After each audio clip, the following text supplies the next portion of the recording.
Qala al-mu'allif rahimahullahu ta'ala wa nafa'ana Allahu bi ulumihim.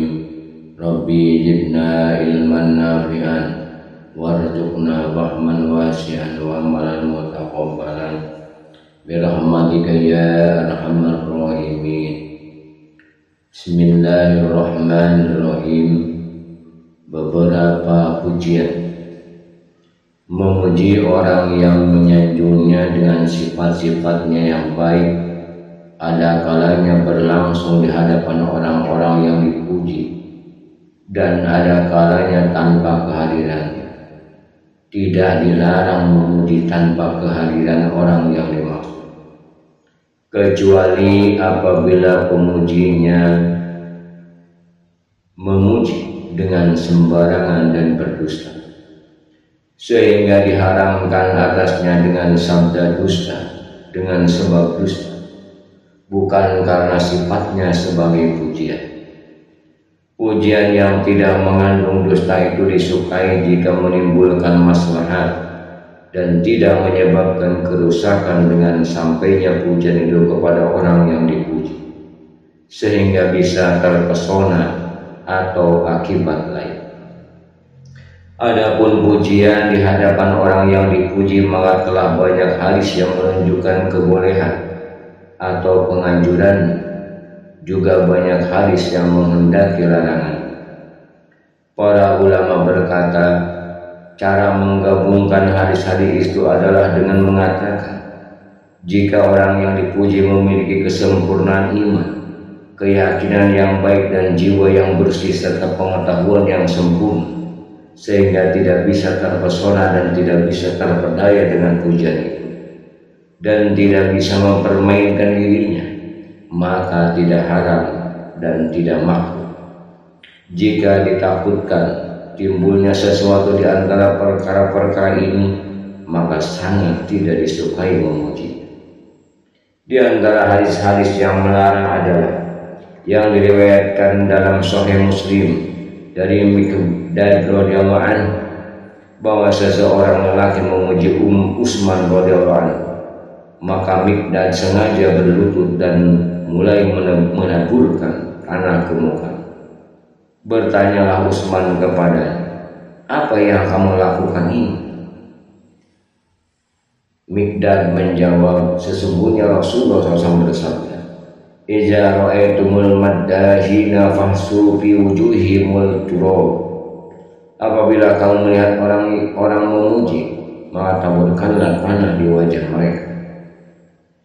Diriwayatkan dalam Sahih Bukhari dan Muslim dari Abu Musa al-Asy'ari radhiyallahu anhu yang berkata, Nabi SAW mendengar seseorang lelaki memuji dan menyanjung-nyanjung seseorang lain, maka beliau bersabda, kamu telah membinasakan atau memotong punggung orang itu. Melalui Abi Bakrah radhiyallahu anhu, Bukhari dan Muslim menyebutkan bahwa seorang lelaki disebut di dekat Nabi SAW. Ternyata lelaki lain memuji orang yang disebut.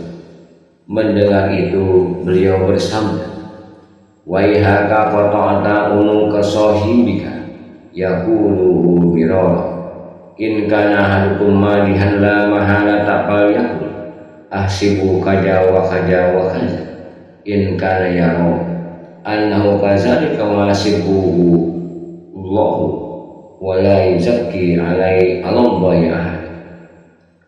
Celakalah engkau karena telah memotong leher temanmu. Diucapkan berkali-kali, jika seorang dari kamu harus memuji, maka hendaklah ia mengucap, aku rasa dia begini dan begini. Jika ia berpendapat bahwa orang itu demikian dan yang memperhitungkannya adalah Allah, tidak seorang pun bisa menyucikan selain Allah. Adapun hadis yang membolehkan banyak sekali, akan kami tunjukkan sebagian. Di antaranya sabda Rasulullah SAW dalam Sahih hadis Sahih kepada Abu Bakar radhiyallahu anhu, apakah sangkaanmu dengan dua orang sedang Allah adalah yang ketiga? Dalam hadis lain, engkau tidak termasuk dalam golongan mereka, yaitu bukan termasuk orang-orang yang menyeret bajunya dengan sombong. Kepada Abu Bakar radhiyallahu anhu Rasulullah SAW juga bersabda, "Hai Abu Bakar, janganlah engkau menangis. Sesungguhnya orang yang paling menjaga amanat dalam persahabatan dan harta adalah engkau.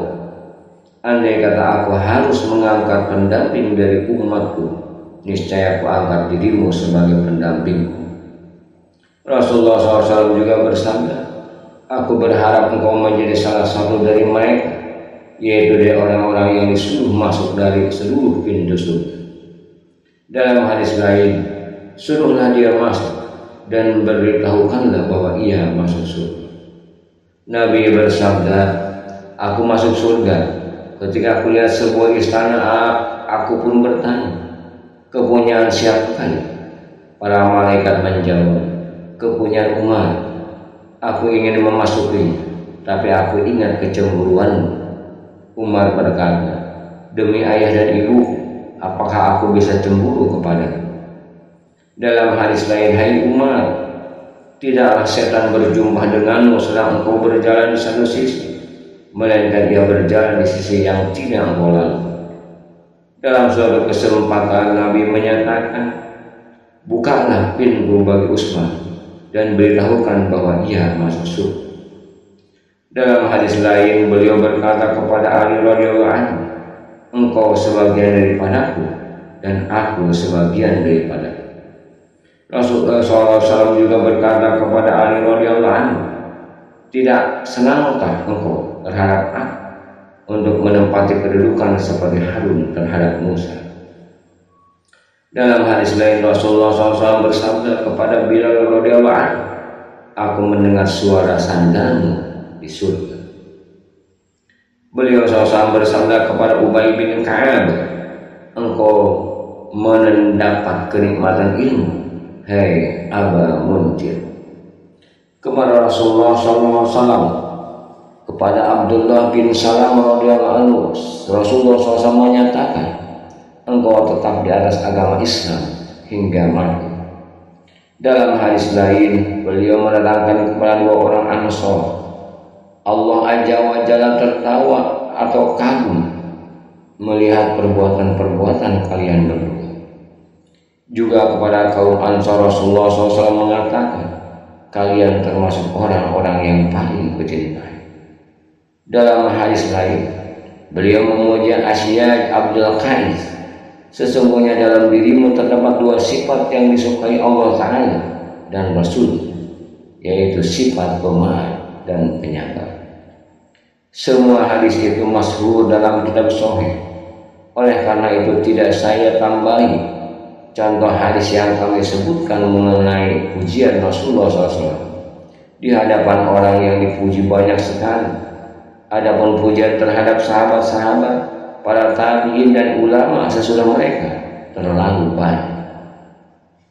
Pada akhir kitab Zakat dan Ihya Ulumuddin, Al-Ghazali berkata, apabila seseorang bersedekah, patutlah orang yang menerima sedekah melihat.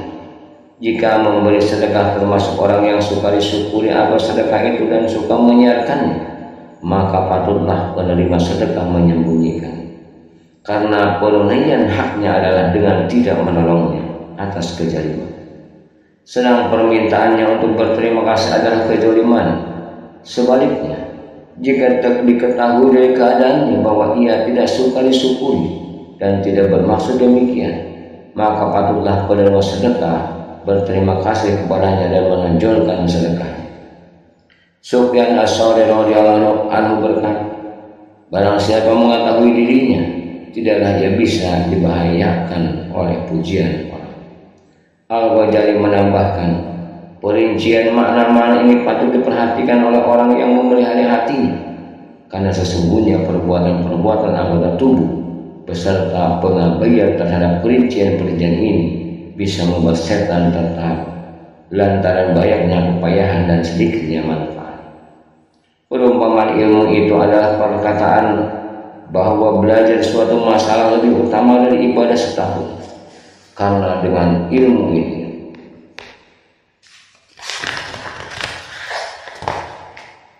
hiduplah ibadah seumur hidup, dan dengan kebodohan matilah ibadah seumur hidup dan tidak bermanfaat.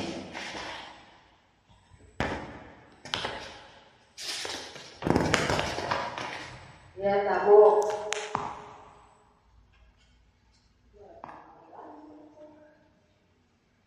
Wallahu a'lam bishawab.